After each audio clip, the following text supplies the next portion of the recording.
We've got Douglas Blake, who's a wealth manager with Newbridge Securities Corporation. He joins us on the phone line from New York. Douglas, to begin with, all eyes in Wall Street on what the FOMC minutes will read like. What are you expecting? Right, I'm expecting more of the same from Chairman Bernanke.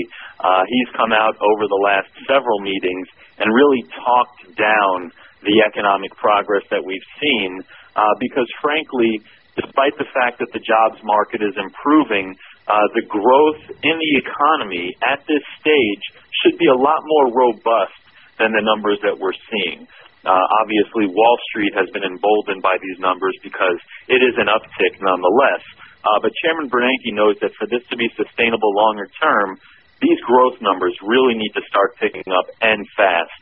So he's been talking down the economic progress. He's been warning about the risks to the downside in this economy, and we would expect the minutes of the latest FOMC policy meeting to really echo that sentiment.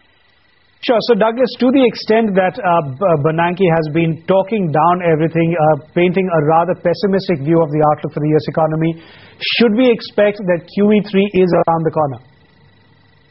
You know, that's a good question because there was a little bit of evidence towards the end of QE2, and it's really hard to tell. It's a lot of fiscal noise, but there was a little bit of evidence that it was not really working the way that we hoped that it would.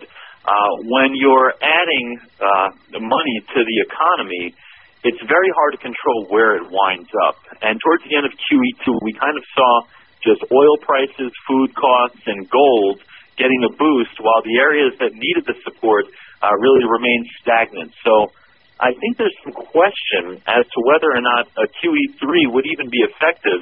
I think we're at the stage in the economic recovery where it's really going to have to be growth and demand that supports the economy. I'm not sure monetary intervention is really the way to take us that next leg higher. And I think Chairman Bernanke may be considering that as well.